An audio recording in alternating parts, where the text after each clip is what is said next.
This is GHTP DM5, just here to run over my truck specs for Sioux Falls. Starting out with my Overkill RC Phoenix chassis. Homemade front plate, as you can see. Shocks are at the second hole in on both ends.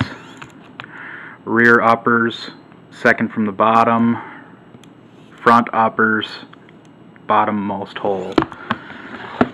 Still running the original shark fin at the topmost hole that I drilled in it.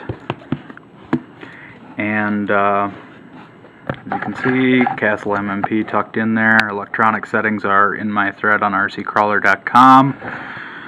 Have my high-tech HS225MG servo for dig. Tekken 17.5 for motor, 14-tooth pinion on that. Have my GT3X receiver and Savox, if I can get a shot of it here, Savox 1268 servo doing the steering. The shocks are freshly rebuilt. I pulled all the oil out of them. I cleaned everything last night. Put 25 weight oil in as opposed to the 30 I was running. They feel very smooth, and it feels like the truck's going to do quite well with them. O-rings are Trinity Tri-Tep 3010. Very good O-rings. They're a double seal X O-ring design. So they do seal better than even the MIP Blues that I was running.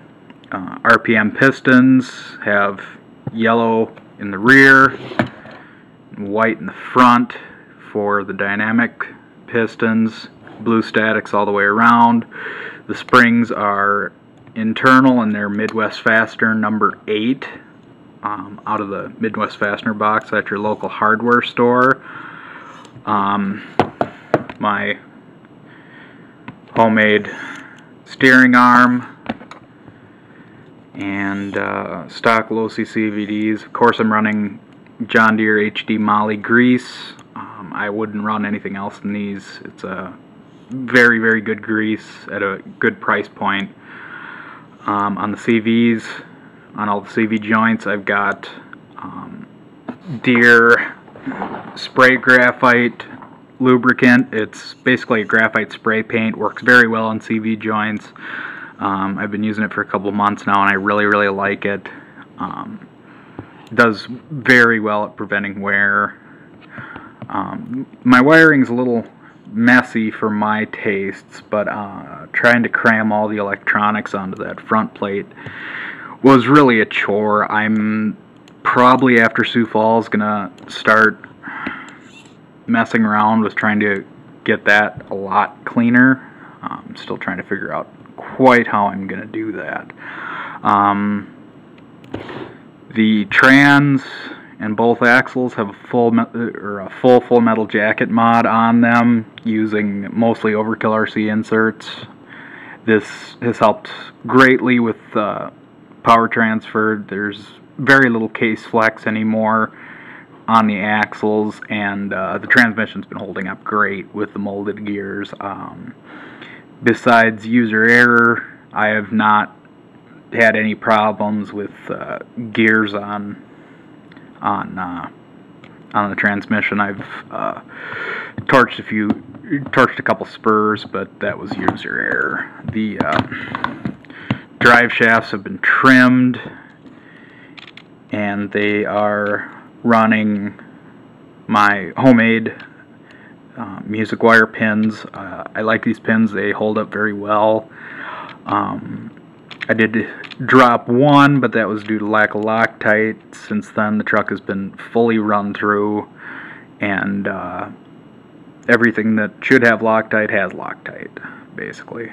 All shocks are outboarded at the axle. I found this to work very well for my driving style. The SCB bodies are a little rougher than the LNC bodies were internally. I don't have a nice cylinder hone, so I haven't fixed that.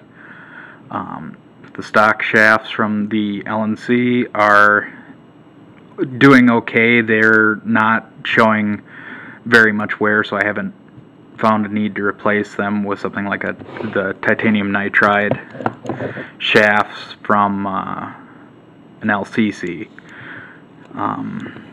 So that pretty much covers my chassis. Body-wise, I'll be running my old beaten up Proline Crowd Pleaser. I've still not trimmed my new one. I like the Crowd Pleaser bodies a lot more than the bodiless chassis. I tried the bodiless chassis, and it just didn't work for me. It just didn't. The rollover didn't feel right, and I just couldn't get used to it. So I'm going back to bodied. This thing is very beaten, very trimmed. It's been through a lot. This is actually probably going to be its last run in Sioux Falls.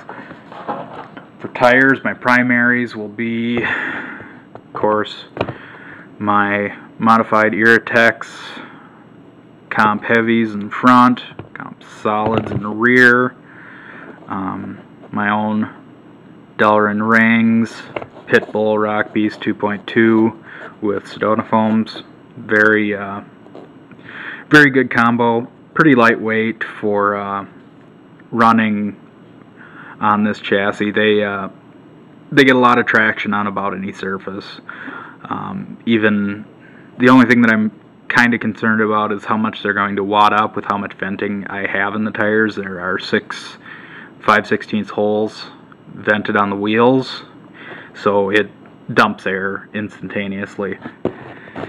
My backup set are I call them pin cut Sedonas. I might just try these to see how well they work. I know how Sedonas work on Sioux Falls Slick Rock to begin with. These are stuffed with homebrew foams I got from the person I bought my Rock Beast from. These are MSD 8 holes that I've polished and put stainless countersunk hardware in.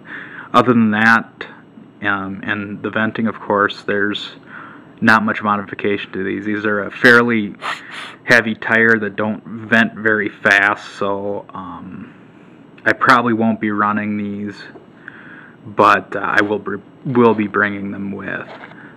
As you can see, I've also cut the bars into little I-beams with just a hobby knife.